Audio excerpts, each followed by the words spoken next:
Hello everybody and big welcome to cEDH Television, me, Rhetoric and Pontus, this time joined by Samurai. Yo. Today I'm playing Derevi Imperial Tactician. This is basically Sky Team, flying over your opponent's heads, connecting to face and getting Derevi untaps, specifically to untap the one ring. We basically create something of an bunt version of Ad Nauseam, and then when we draw our basically entire deck eventually, we win the game with Nexus of Fate, or various tricks. Hey folks, back with Sythis Harvest Hand, or Pumpkin Spice Latte as I like to call it. The ingredients are mostly enchantments and sax pieces, or both and. I'm going to try to grind enormous value by casting many of these enchantments and drawing cards. Today I'm trying out the deck Sam Black released a article about a couple of days ago. It's a Rograkh Thrasios mid-rangey, kinda stormy build, mostly focused on a couple of different two cards combos to generate a bunch of mana and just funneling that into Thrasios. Hey guys, Samurai Dancer back with my favorite deck of all time, Polyraktos Neum, where we're playing Ricky Bobby and Tevesh Zot, and we're just dreaming about going fast. We've had some new additions to the deck. We got rid of that old Sire and we went with the new Hoarding Broodlord, and we're up to 5 polymorphs instead of the standard 3. This hand has a turn 1 fish, an Otawara, Soaring City, and a Gitaxian Probe, Delightful Halfling. I actually kinda like this hand. It's not great, but considering the opponents we're playing against, Pontus is probably not gonna feed a fish. He can play Dorks, even though I do know that he has some rocks in there. But the polymorph deck can't hold back. I mean, that guy is literally pedal to the metal. And he's gonna ritual out Tevesh with rocks and other tricks. So we should be gaining a lot of cards with this Remora here. And all we really need is just a green mana for Delighted Halfling. And then we're starting to tick down the road of progress. So yeah, I'm gonna keep this. I think it's gonna work out. I don't think my fish is gonna underperform here. Let's draw starting 7. This hand has a lot of mana, and it has control effects. The one play we can kind of do in this hand is to turn 2 transmute artifacts, transmuting probably Paradise Mantle into like the One Ring, and like that's just fine. I'm not entirely sure how this deck plays, and actually this would be a semi-slow pod.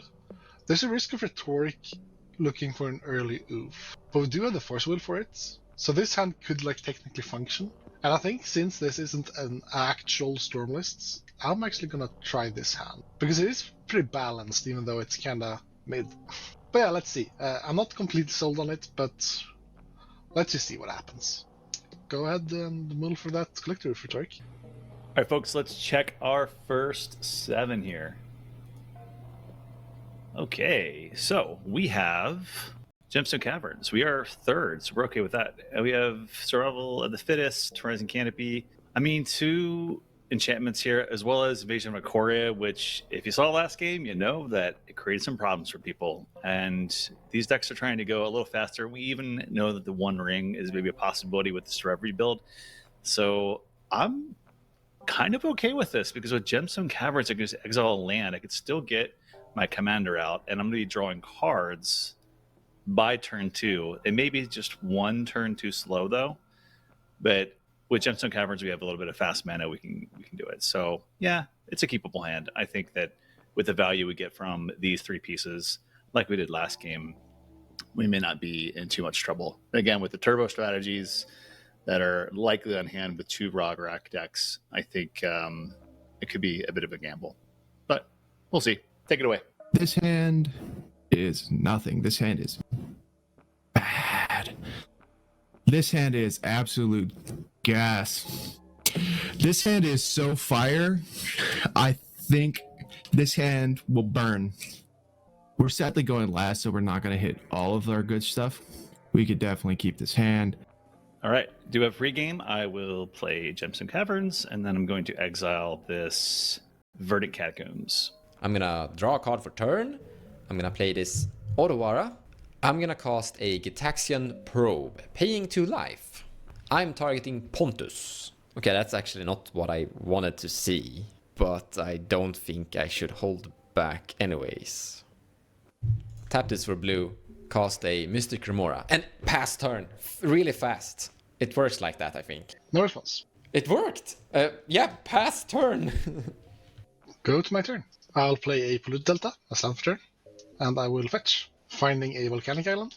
I will cast a Mana Crypt, not paying for fish. I will draw a card. I'll cast the Rograkh.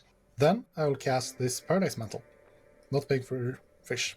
I will draw a card again. I'll tap 1 to equip it to my Rograkh, and then I'll pass my turn. Okay, draw a card for turn. Land for turn will be Bountiful Promenade. And I'll tap Gemstone Caverns and Bountiful Promenade for Sythis, Harvest Hand. All right, and with 5 cards in hand, I pass turn. Let's draw. Oh, really, Mons? Really? You just gonna play a Remora? Wow. 1, 2. Draw a card, Mons. See, you guys make fun of me for keeping 7s and not mulliganing. So I'm going to make fun of you guys for making him draw cards or letting him draw cards. We'll cast Rograkh. I'll follow him up with Jessica's Will, both modes, targeting Mons for the first mode. I will draw a card. I have 9 cards in my hand. I pass on Jessica's Will. I will Swan Song that Jessica's will. Well, I knew this was going to happen. So we'll go ahead and get this countered. Play a bird. Go ahead and give Mons another card. Paradise Mantle. And we'll play a Jeweled Lotus. We draw another card. All right, we're going to go ahead and pass the turn. Go to my turn. I'm actually going to pay for my fish. Draw a card for turn. Gonna play this Savannah. Mox Amber. Tap this. And cast a Delighted Halfling. Discarding down to 7. And passing the turn. Go to my turn. Upkeep, roll for crypt. Odds damage. I roll 2, no damage. Draw for turn. Island as land for turn. Pay 2 life to cast a Phyrexian Metamorph. Pass. Metamorph will enter as a Mana Crypt. I'll then tap 2 to cast a Thrasios. And then I'll pass the turn. Take my turn. Okay. We will first put in Horizon Canopy as land for turn. All right. And you guys want to see an all-star play and card in this format? All right, first we're going to pay a life and we'll cast Sylvan Tutor. I will draw a card. All right, I'm getting Endurance, putting it on top of my library.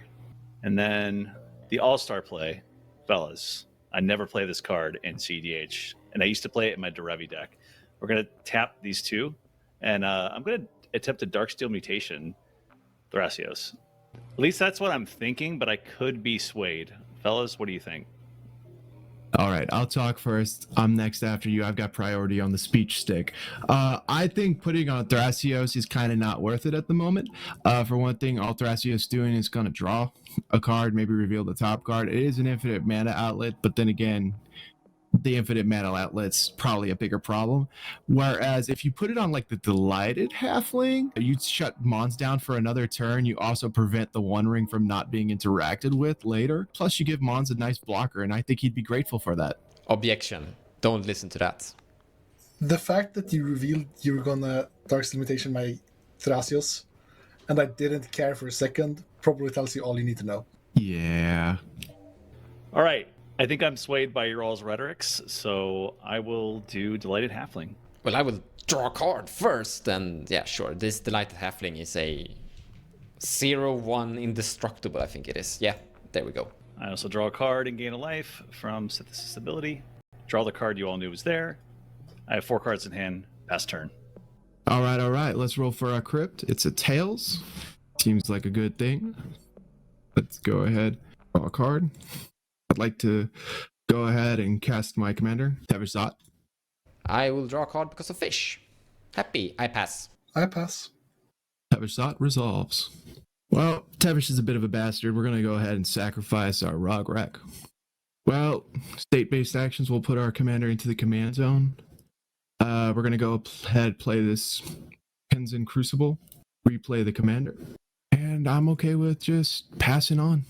Fish has done amazing work, but we're gonna let the fish die now and untap and draw a card. I guess I kinda needed my dork, but hell, it will work out. Land drop will be this command tower.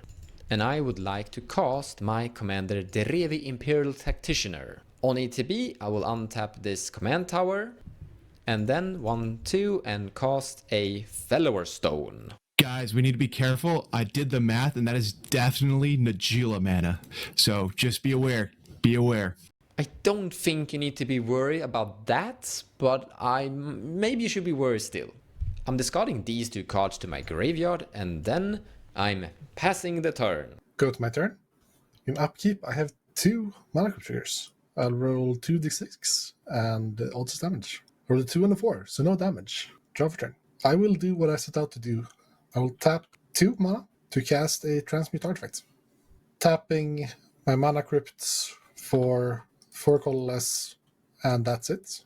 So this could obviously be, a Mystic Forge, an Aetherflex. Mons, I think this is the One Ring. You think this is the One Ring?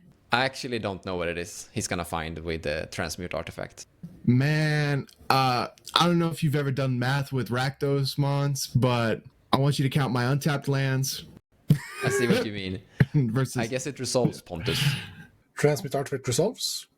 I will sacrifice my original mana crypt and pay 4 for the One Ring. With the One Ring in play, I will tap it to draw a card. Then I'll pass my turn. All right, draw a card for turn. Land for turn will be the Elganjo, Seat of the Empire. All right, things are getting too spicy here, so we're going to tap 2 to make green. We'll tap 2 more. We'll do Invasion of Ikoria, like we did last game, for 2. X equals 2. I pass on this. You can find a collect roof. I don't care. I will, however, respond. I don't like Mons having all that mana, but I kinda need to be alive. So I will show you enough for you can't refuse. Come on, Mons, the man with the full grip, save me here. Almost might help you out on this one, Rhetoric, to shut down that One Ring, but nah, I'm not gonna join the fight. It can resolve. I pass on an offer. Boo. All right, Invasion of Ikoria is countered. An offer you can't refuse resolves, so I'll make 2 treasures. All right, 3 cards in hand. I have 2 treasures I'll make in just a minute. I have no other effects. I'll move to my end step and pass. Well, let's roll for crypt first, the most important aspect of this game. Heads, we'll lose 3 life. We'll move from our upkeep to our draw phase. Draw a card. Not a particularly helpful card. Let's do some math here. Well, I guess we'll uptick Tevesh. We'll make some thralls. So we're going to tap down all our tokens, convoking out an 8-drop right now called Hoarding Broodlord. I pass on Hoarding Broodlord. Search real quick. We found Sacrifice. What we're going to go ahead and do is tap Hoarding Broodlord and cast Sacrifice. Good old dragon into the grave. I pass on Sacrifice. Pass on sacrifice. Cool. We'll go down another one. We'll cast a Demonic Tutor. I pass on this. I don't want to interact. Pass on the monitor. Well, found my card. Go ahead and make sure it's shuffled. We'll go down the full amount and attempt to cast a Bolus' Citadel. I actually know that Pontus has a Force of Will in his hand, because I've seen that. I pass. Mons, look at my hand again and say that. Fellas, just do rock, paper, scissors. Just do it. Go for it. I kind of like the rock, paper, scissors here. Pontus, let's do rock, paper, scissors. If you win, I do something. If I lose, I pass to you. But I'm not the one you're competing with here. You're competing with Samurai. Okay, Samurai, rock, paper, scissors. Let's do it. Here we go. All right. I want a fair, clean fight. Ready? 3, 2, 1. I saw a rock. I think I win. I win. It was always going to be rock. It's Rograkh. Okay, so I won the rock, paper, scissors. This means I pass, I guess. I pass. Wow, I didn't expect that to resolve, but now I'm terrified. Play with the top card revealed. Hey, I'm going to play a Badlands. That's a great card. Tap 1. We're going to go ahead, tap 1. We'll cast Calling the Weak on Rograkh. Casting a Reanimate targeting Hoarding Broodlord, losing a life. Rhetoric, you have that endurance, right? Pontus has force, Rhetoric has endurance. That's the known information I have. I pass. I know that he can grab other things, but I think he's going to go deeper into the well. So I'm not quite certain on casting endurance yet, but let me know, guys, if you think that I really should at this point. I mean, I know he gets other things with Broodlord, but I'm afraid he's going to get like Honorable Breach. And then, I've seen him play this deck, Grinding Station, all that good stuff. So I feel like we need to wait a little bit longer. but I Damn disagree. it. The other way. He caught on. You disagree. I disagree. I think you should use Fire Off Air. If he finds Underworld Breach, Mon still has his counter that he refuses to use. This is just gonna help him dig that much further. So we might as well just stop it before he gets to continue. You have a counter Okay. you refuse to use as well. All right. I'm once again swayed. Maybe I am impressionable. Who knows? Let me know what you all think. Okay, let's do this. We will exile Survival of the Fittest and cast Endurance, targeting Samurai. Okay, so he's doing that. I'm going to put my grave on the bottom of my library in a random order. I'm going to move Rograkh to the command zone from the grave. No reason for him to go to the bottom, because then that's just a terrible decision. We're going to cast an Imperial Seal from the top. I'm gonna pass. I pass. So, Mons, is this for you? You don't want to interact with this stuff, or you can't? Let's just say it's awkward for me to interact with this stuff. All right, so you're saying you can take care of Pontus if he untaps with that one ring. I cannot actually interact with this one ring, so to say. But I can interact with other things, so to say. I can interact equally to an Bola Citadel like I can interact to a one ring currently. I cannot prevent him from drawing cards, but I could do things if he does other things to then activating the one ring. So I can't prevent his card draw, but I can probably interact with him trying to win the game. I feel pretty certain I can do that. I have 2 cards in hand you don't know about. Am I really this scary as a person? Yes. I have an interaction. I feel like I wanted to hold up for the one ring, but I could do it with Bolsa Citadel. I just need somebody else to back me up if that is the case. Because I can't do both. I think I'm in the same situation as you.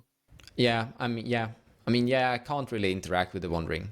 But like I said, he's only going to draw 2 cards next turn, so it's not like super bad, but we can solve that later, I think, maybe. All right. We will see if everybody is lying or whatever. But what I'm going to do with that Imperial Seal in the stack, why does Selesnya have to be police today? I don't know. I don't understand why. But anyways, I'm going to channel Beseju targeting Ballas Citadel. You have to be police because you chose to play stacks. I'll go down to 1 mana and cast an Entomb. Close and shuffle. All right, I'm okay with the Beseju. I put Reality Scramble into the grave. Imp Seal resolves. I'm going to continue my turn. Play a Rakdos. Talisman of Indulgence. Tap 1. I'll equip Paradise Mantle to a Thrall. And pass turn. At the end of your turn, I'm going to cast a Worldly Tutor. I'm going to find a Displacer Kitten and put that on top of my library. And then I would like to go to my turn, drawing the Displacer Kitten. I will play this Temple Garden, shocking it into play. I'm going to begin by casting a Teferi Time Reveler. No response. Teferi resolves. I'm going to go to combat. I'm going to attack with my Derevi at Samurai, the Tevesh player.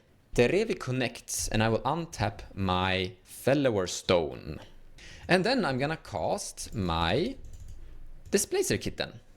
With Kitten in play, I'm going to minus Teferi, targeting my Mox Amber, sending it back to my hand, and drawing a card. Then I'm going to cast Mox Amber from my hand and trigger Displacer Kitten. So here I have a Mox Amber, Displacer Kitten, and Teferi assembled. From this point, I can make infinite mana, or actually not infinite mana, because every mana I make, I will draw a card. Here, I will tap this, return it back to my hand, cast it, flicker Teferi, tap this, return it back to my hand, each time doing this, generating a bunch mana and drawing a card in the process. The normal way to win the game is by going to combat with a Final Devastation overloaded.